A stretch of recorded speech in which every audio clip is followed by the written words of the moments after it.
ทางด้านนั้นก็จะมีทุ่งนาโอ้มีจุดชมวิวเดี๋ยวจะพาไปเบิ่งเนาะมีกองมีเครื่องดนตรีแบบดังเดิมบรรยากาศภายในบ้านเดี๋ยวแป๊บนึงนะมาเบิ่งทางด้านนี้ก่อนนี่อันนี้ก็คือน่าจะเป็นแอกวะโอ้แบบเขาเจ้าไทยหน้าแบบดังเดิมสมัยตะกี้นะยังมีอยู่เนาะนี่เฮือนซานบ้านซองกับลักษณะคือกันหมดเลยเฮือนมุงยักษ์คางามเลยจะมีน้ำไล่ผ่านบนนี้นะน้ำนี้ไล่มาแต่หน่วยผู้คนเนาะ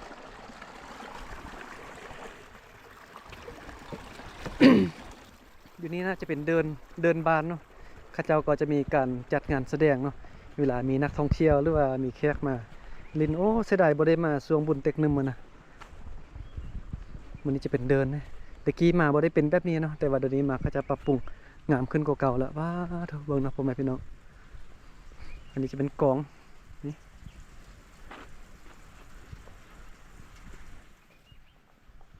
เครื่องดนตรีแบบดังเดิมมีระนอกระนาดโอ้หลายอย่างมีเอกลักษณ์ดังเดิมเนาะแบบดังเดิมของชนเผ่ากะมุเฮาดนตรีพื้นบ้านลาวรวมตัวกันอยู่นี้ครบเลยนี่ก็เป็นกองเครื่องดนตรีครบทุกประเภทเลยอยู่นี่นะเครื่องดนตรีบูฮานนะเบิ่งนะพ่อแม่เนาะอันนี้มันยังเบาลังกระบุเครื่องดนตรีพื้นบ้านมีหลายเนาะแต่ว่าเบาลังกระบุฮูนะเป็นอันใดเป็นอันใดเลยแต่ว่าจะท้ายเบิ่งพี่น้องท่านได้ฮูคอมเมนต์บอกบอกเบาลังเด้อเด้อนี่ก็เป็นระนาดนะอันนี้เบาลังฮูอยู่นี่ระนาดอันนี้นะนี่มีแคนอันนี้แคนของสุนเผ่ามงเด้อเนี่ยแขนของชนเผ่ามงก็จะเป็นลักษณะแบบนี้เนาะต่างจากแขนของชนเผ่าลาวลุ่มเฮา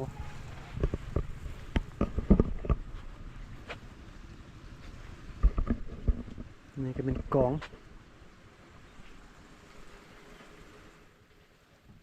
พามาเบิ่งกองหน่วยนี้ตึมโอ้คักเลยนี่เขาจะยืนอยู่นี่แล้วก็แสดงฟ้อนอยู่นั้นทางด้านนั้นน่าจะเป็นเวทีโอ้งามเนาะบรรยากาศอยู่นี่เนาะเบิ่งนะบนนี้ก็เป็นบอลตีกองห้องเพลงบนนี้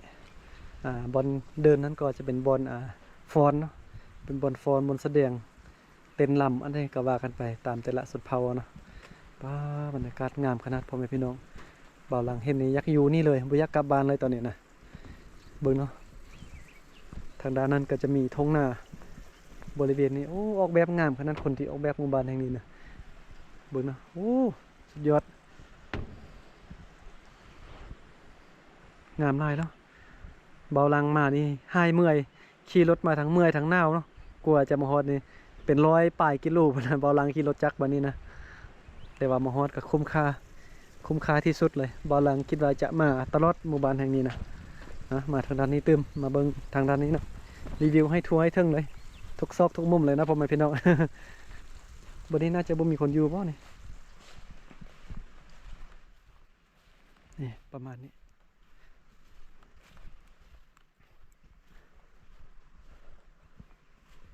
เบิ่งนะอันนี้มันโคมไฟนี่แบบดังเดิมเลยสมัยเก่าสมัยตะกี้ตอนเบาลังอย่างน้อยๆ20ปีก่อนลังนี่นะพ่อแม่ของเบาลังก็ยังเคยใส่แบบนี้อยู่เนาะเห็นพ่อแม่ใส่อยู่แต่เฮือนลังนี้น่าจะบ่มีคนอยู่เนาะมาสุดอยู่นี่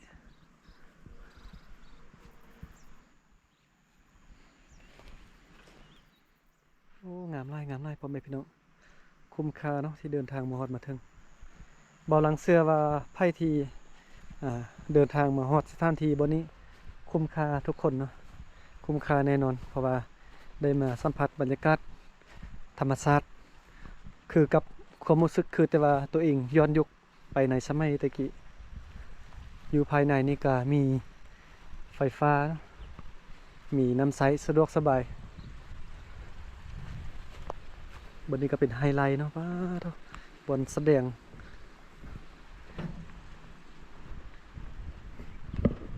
ก็เป็นบอนท่องเที่ยวอันดับต้นอันดับ1เลยเนาะแหล่งท่องเที่ยวที่ดึงดูดนักท่องเที่ยวมาหลายที่สุดอยู่แขวงอุดมไซเฮาอยู่อุดมไซในเมืองไซแขวงอุดมไซว่าอยู่แขวงอุดมไซนะก็มีแหล่งท่องเที่ยวหลายบอนโดยเฉพาะเมืองหุ่นเนาะ เมืองหุ่นบานของเบาลังก็มีบนท่องเที่ยวหลายก็คือตาดตะเลตาดน้ำเฮียงงามเนาะเบาลังมักวันนี้เนาะบนนี้จะมีทรายน้ำออมมาทางด้านนี้เบาลังมักขนาดเดี๋ยวจะพาเดินชมทางด้านนี้เดินเที่ยวชมทางด้านนี้เนาะมีน้ำไหลอยู่แคมเหือนแบบนี้เลยน้ำนี่เย็นขนาดแล้วก็มีก้อนหินแบบนี้โอ้งามเนาะเห็นปะสุดยอดเลย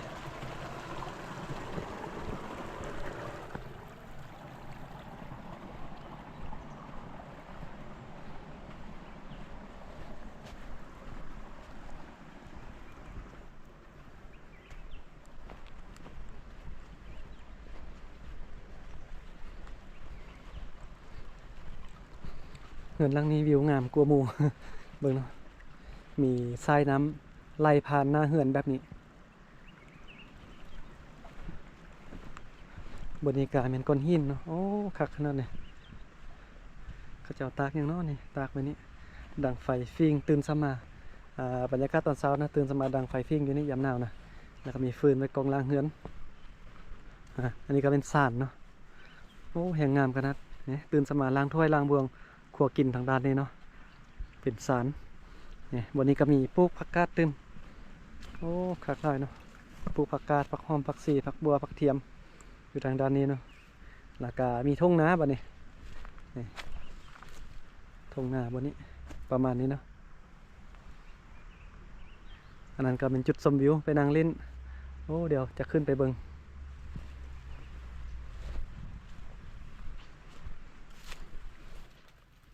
ก้อนหินหน่วยนั้นใหญ่ขนาดเลย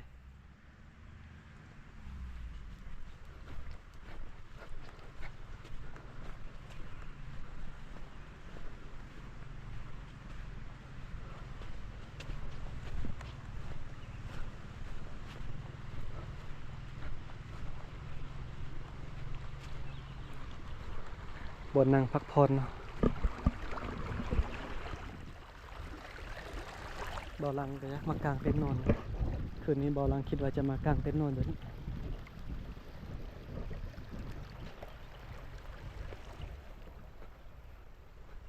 จะพาเที่ยวชมเนาะ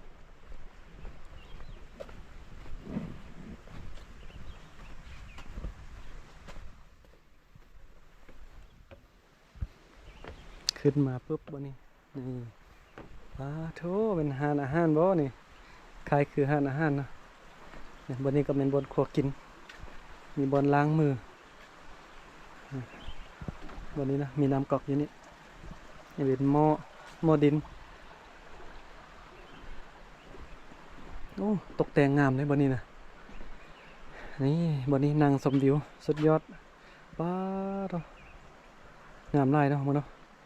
นางสมวิวตื่นสมาเนาะกลางเต็นท์บนนี้พ่อแม่พี่น้องกลางเต็นท์บนนี้นอนตื่นสมาแล้วก็ชมวิวธรรมชาติป้าถ้าว่ามาสวงเขาจะปลูกเข้านี่บ่อลังตรงมาเติมแหละบ่มาบ่ได้เนาะนี่เห็นบ่งามขนาด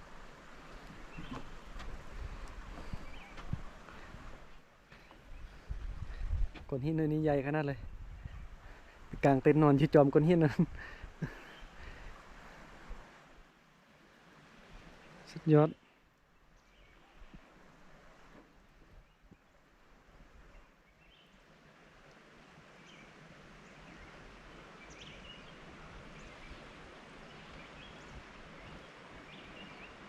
งามพ่อแม่น้องคุ้มค่านะเดินทางมานี่นะ